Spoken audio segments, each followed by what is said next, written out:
Assalamu alaikum to all my dear students. I am Fazila Parekh from AI Mullah High School, Umarwada.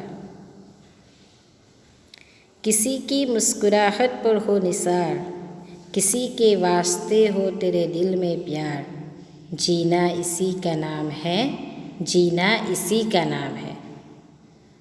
तो students, આજે આપણે 10મું chapter જીનેકી કલા શીખવાનો છે, જે એક નિબંધ છે। નિબંધ એ ગદ્ય હોય તેમાં આવે છે અને તેના લખનાર લેખક છે મૌલાના અબુલ કલામ આઝાદ। બરાબર, તો મૌલાના અબુલ કલામ આઝાદ भारतीय स्वतंत्र सेनानी तथा राष्ट्रवादी नेता थे। आचार्य JB कृपलानी ने उनके संबंध में कहा है कि वे भारत के महान प्रभावशाली वक्ता, विद्वान, राष्ट्रभक्त, विश्ववादी नेता थे। भारतीय संस्कृति में उनका अटूट विश्वास था। 11 नवंबर नेशनल एजुकेशन डे यानी कि राष्ट्रीय शिक्षा दिवस पर मनाया जाता है।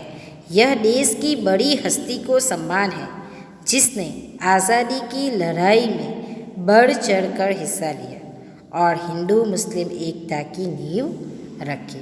उन्होंने देश को IIT, IIM, UGC जैसी संस्थान दी। मौलाना अबुल कलाम आज़ाद, जिनका जन्म 1885 और निधन 1958 में हुआ, जाने माने शिक्षाविद चिंतक मौलाना अबुल कलाम आज़ाद स्वतंत्र भारत के प्रथम शिक्षा मंत्री थे। वे प्रखर प्रदान एवं अरबी फारसी के ज्ञाता थे। साहित्य के क्षेत्र में आप ललित और चिंतनात्मक निबंध लेखक के रूप में जाने जाते थे। आपकी दृष्टि से मनुष्य सर्वश्रेष्ठ प्राणी है जिसे अन्य सजीवों से अलग तरह से रहना चाहिए। सही है। अब हम यह जो पाठ है जीने की कला, उसमें लेखक ने हमें क्या सिखाया है वह देखते हैं। जीवन का उद्देश्य आनंद प्राप्त करना होता है, पर हमारे धर्म, दर्शन तथा अध्यात्म की फिलॉसफी में मनुष्य को गंभीर और कृत्रिम बना दिया है। प्रस्तुत पाठ में बताया गया है कि मनुष्य को जीवन जीने की कला से परिचित होना चाहिए। उसे चाहिए कि वह जीवन को भली भांति जिए, हमेशा खुश रहे, उदास न होना, दूसरों को उदास करे तथा हंसी खुशी में जीवन काट दे। मरते मरते नहीं जीना चाहिए, मृत्यु के बारे में कभी सोचना नहीं चाहिए। हमारे जीवन में हरियाली की आवश्यकता है, सूखेपन या बंजरता की नहीं। हमारा जो यह पाठ है जिसमें जीने की कला के बारे में लेखक ने हमें दिखाया गया है। लेखक के अनुसार प्राचीन चीनियों ने जीवन की समस्या को सही ढंग से समझा था। उनके अनुसार दुनिया में सबसे बुद्धिमान व्यक्ति वह है जो सबसे अधिक खुश रहता है, हर स्थिति में रहे प्रसन्न। लेखक के मत है कि मनुष्य को हर स्थिति में प्रसन्न रहना चाहिए। प्रसन्न रहने की कला सीख लेने पर अन्य किसी भी कला को सीखने की आवश्यकता नहीं होती। हमारे सुख दुख की छूट दूसरों को भी लगती है, इसलिए हमारा कर्तव्य है कि न हम उदास हों और न दूसरों को उदास करें। जीवन एक शीशाधर के समान है। हर प्रसन्न या उदास चेहरे का प्रतिबिंब एक समय में सैकड़ों आईनों पर पड़ता है। जैसे समुद्र में उठने वाली एक लहर से हजारों लहरें बन जाती है, हम खुश रहकर हजारों लोगों को खुश करते हैं और दूसरों को खुश देखकर हम खुद खुश होते हैं।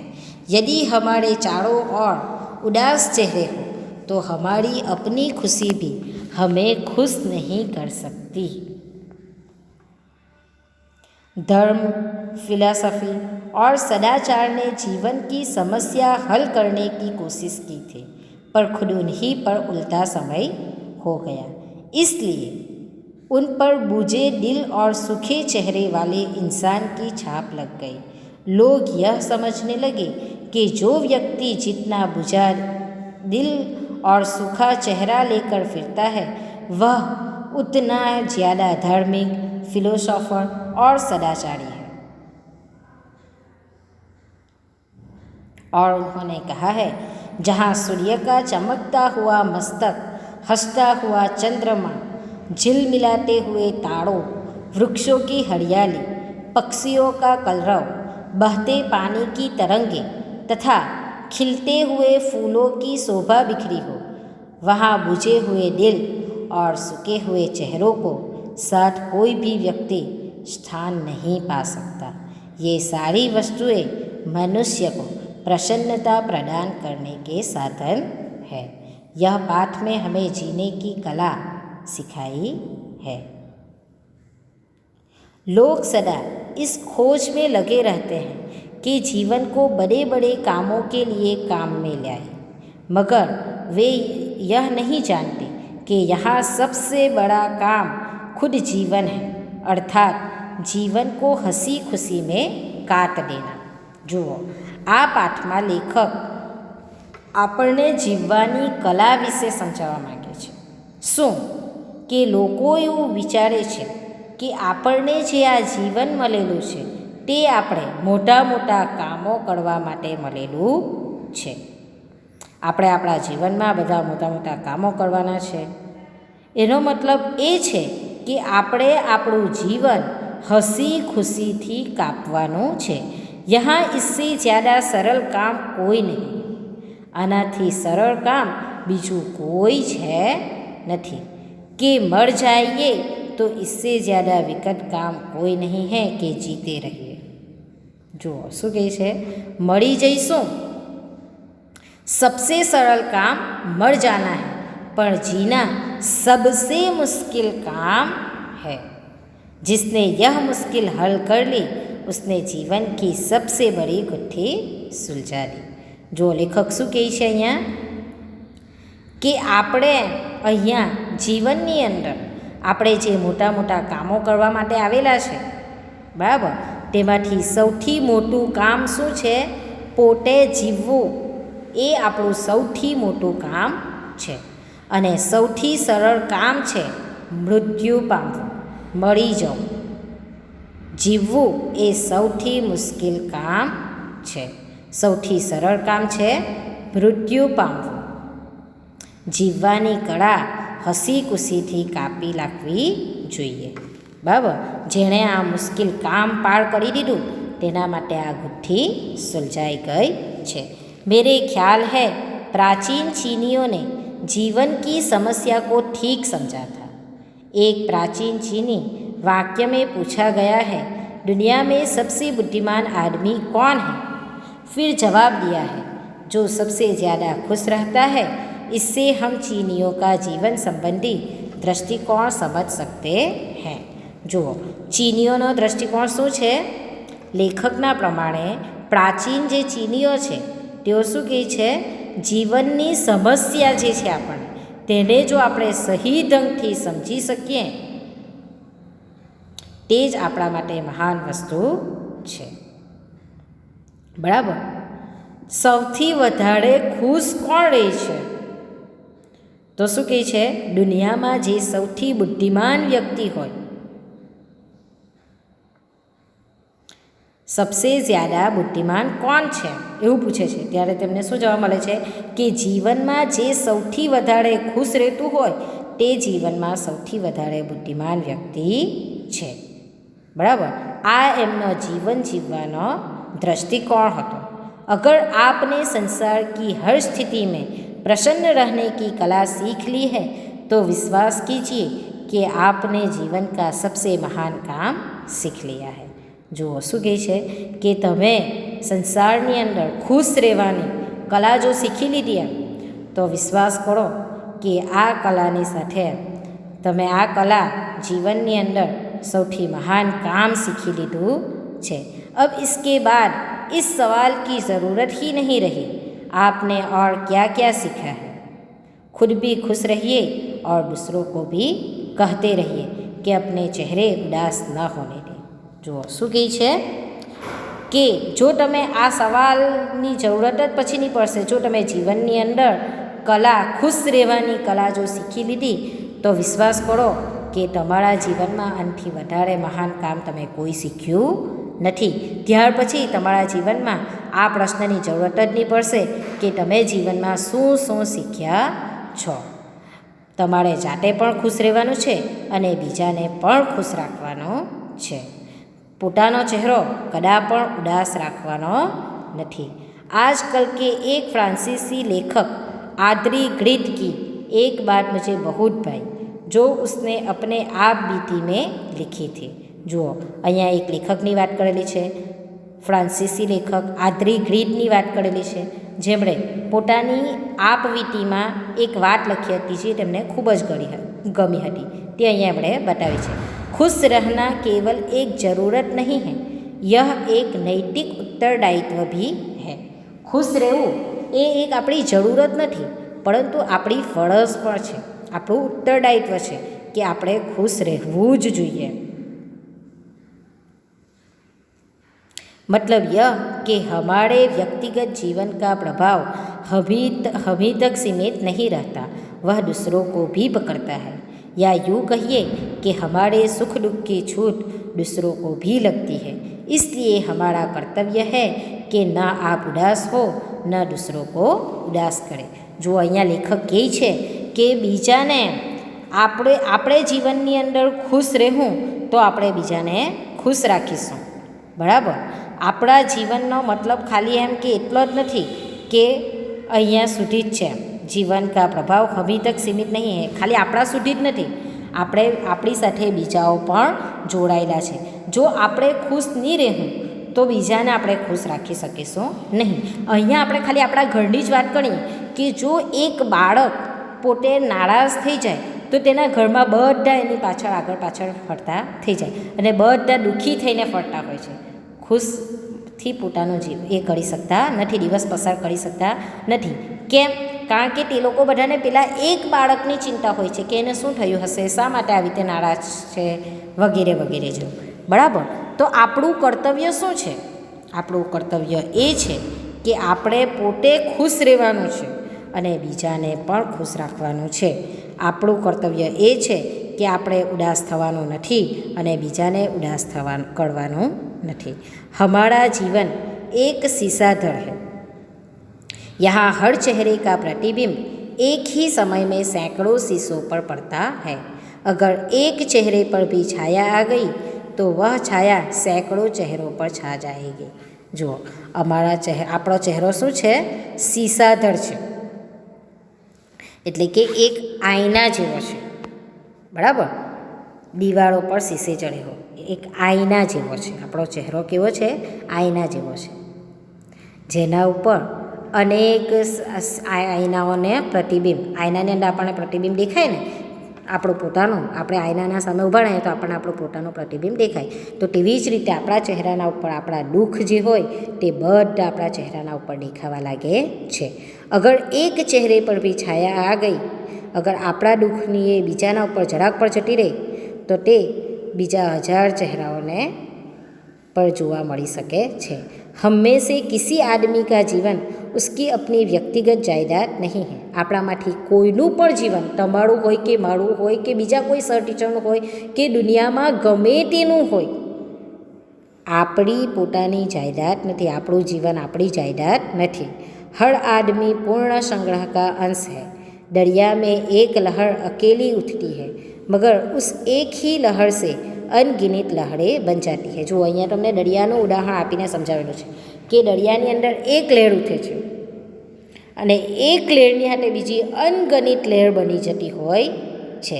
તેવી જ રીતના यहाँ हमारी कोई बात भी सिर्फ हमारी नहीं है। हम जो कुछ अपने लिए करते हैं उसमें भी दूसरों का भाग होता है। જો આપણી પોતાની જ વાત નથી હોતી, આપણે કોઈ પણ કાર્ય કરીએ તેનાથી બીજાના ઉપર પણ અસર થતી હોય છે, તેમાં બીજાનો ભાગ હોય જ છે. આપણે આપણું જ ઉદાહરણ લઈએ તો આપણે પોતે એક વ્યક્તિ ઘરની અંદર ગલત કામ કરે તો તેની અસર બીજા બાળકના ઉપર કે મા બાપના ઉપર પડે ને, કે પોતાના બાળકને લીધે મારા લીધે મારા મા બાપ બદનામ થઈ ગયા, એવું થાય ને. તો આપણા ખરાબ કૃત્યની અસર આપણા મા બાપ પર પડે, આપણા ભાઈ બહેન પર પડે, બરાબર. તો તેવી જ રીતે અહીંયા લેખક શું કહેવા માગે છે કે આપણું જીવન આપણું નથી, આપણા જીવનની દરેક અસર બીજાના ઉપર પડતી હોય છે, એટલે આપણા જીવનના અંદર બીજાનો પણ ભાગ છે. हमारी कोई भी खुशी हमें खुश नहीं कर सकेगी अगर हमारे चारों तरफ उदास चेहरे जमा हो जाए. જો આપણી ચારો તરફ બધા ઉદાસ હોય તો આપણે શું ખુશી મનાવી શકીએ? નહીં મનાવી શકીએ. કેમ કે બીજાને દુઃખી જોઈને આપણે પણ દુઃખી થઈ જતા હોઈએ છે, બરાબર. हम खुद खुश रहकर दूसरों को खुश करते हैं और दूसरों को देखकर खुद खुश होने लगते हैं. આપણે કેવું હોવું જોઈએ? બીજાને ખુશ જોઈને આપણે ખુશ થવું જોઈએ અને આપણને ખુશ જોઈને બીજા खुश થવા જોઈએ. यह अजीब बात है कि धर्म, फिलोसॉफी और सदाचार तीनों ने जीवन की समस्या हल करनी चाहिए और तीनों में खुद जीवन के विरुद्ध भाव उत्पन्न हो गए. जो धर्म, फिलोसॉफी અને સદાચાર જીવનની સમસ્યા હલ કરવાની કોશિશ કરી, ઉલટા એ લોકો પર જ ઉલટી અસર થઈ ગઈ, બરાબર. इसीलिए लोग समझते हैं कि कोई आदमी जितना ज़्यादा बुझादिल और सूखा चेहरा लेकर फिरे वह इतना ही ज़्यादा धार्मिक, फिलोसोफर और सदाचारी है. मानव ज्ञान और पवित्रता दोनों के लिए दुख का जीवन अनिवार्य हो गया है. જુઓ શું કહે છે લેખક કે જાણે કે દુઃખ એમ આપણે જો ઉદાસ રહીને ફરતા હોય, આપણે એમ કે દુઃખી થઈને ફરીએ તો આપણો આવો ચહેરો જોઈને લોકો શું સમજવા લાગે કે આ તો બહુ ધાર્મિક, ફિલોસોફર અને સદાચારી છે. જાણે કે પવિત્રતા માટે દુઃખનું જીવન જ અનિવાર્ય હોય એવું થઈ ગયું છે, બરાબર. यह माना कि जिन गुत्थियों को दुनिया सैकड़ों वर्षों के सोच विचार से भी नहीं सुलझा सकी, आज हम उन्हें हंसी ठट्ठे के 4 शब्दों से हल नहीं कर सकते, मगर यह तो मानना पड़ेगा कि यहाँ सत्य की ओर से आंखें बंद नहीं की जा सकती. जो શું કહે છે કે જે એ વસ્તુ રાઈટ છે કે સેંકડો સોચ વિચાર જે હોય તેને આપણે સુલઝાવી શકતા નથી, પરંતુ હસી ઠઠ્ઠા 4 શબ્દો જે છે તે હલ કરી શકતા નથી. કે દાખલા તરીકે કોઈ દુઃખી હોય ને આપણે તેના પર હસી ઠઠ્ઠા કરીને તેને હસાવવાનો પ્રયત્ન કરીએ તો તે એ બધી વસ્તુને સોલ્વ કરી શકતું નથી.